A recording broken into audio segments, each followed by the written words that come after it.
So call a man God. If you do that long enough, they start believing their own bullshit, right? And that was really something that I think with social media and people that could have influence and have a voice without really knowing what they're talking about. That's always been the way it is in the world. But I think especially in the last maybe half decade or so, that's gotten even more because there's such it's easy to form cults of personality and things like that. And I think it's important that we recognize that you get enough of kind of fandom and all that. After a while, it's pretty easy to start believing your own shit, and that's something that I really want to comment on. This track was one of the ones that I showed Matt Ketman, who is my music partner in Purgatory Line, and I wanted to have something that kind of contrasted with my vocal style, which is basically an old man shouting at the clouds. And man, he came in and he had melodies and counter melodies, and we layered that against a few different parts of the tracks, and it turned out awesome, man.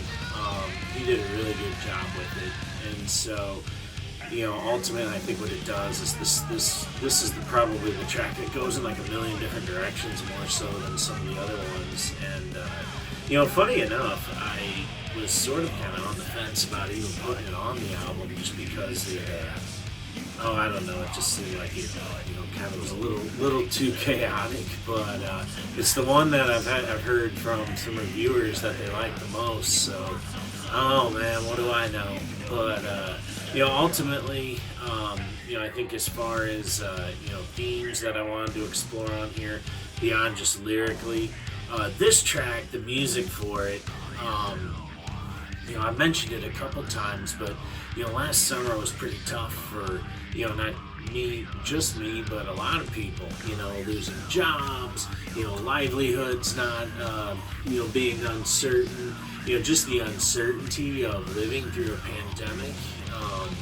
And then all the social issues that were coming out with, Black Lives Matter really kicked into high gear last year, and that caused all kinds of stress and anxiety, I think, for people as these issues are coming to the forefront. I remember, when those protests started happening in my neighborhood, it was crazy, man. You're really wondering, like, are you living in a world where, whereas a week ago it seemed like this super calm place, and now, I have to worry about there being like bricks thrown through my windows and stuff, and that's a trip to have to, suddenly be confronted with realities like that when you got your family in your house and things like that. So stressful time. And this track in particular was one where I definitely kind of treated the guitar like a heavy bag a little bit.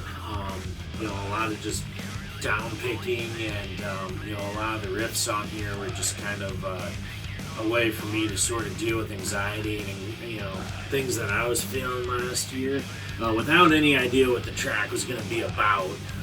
But a lot of these riffs kind of came from that sort of mindset. So it's one that kind of goes in a bunch of different directions, feels a little chaotic, feels a little, I would sort of say schizophrenic kind of, but that's what I was feeling, man, when I pulled those riffs together. So that's how it comes out on the record, and I'm really happy with it. It's unlike anything I've done in the past as far as tempos and feels and things like that. So it's always good to branch out, man. But Call a Man God, second track on the album. I think overall it kind of takes what we started on Great Reset and starts to expand it into not just, hey, here's what's going on, out in the world, but some of the things that people were feeling internally, and then also taking that to the voices that we were kind of having to pay attention to in the last year that may or may not have known what the fuck they were talking about.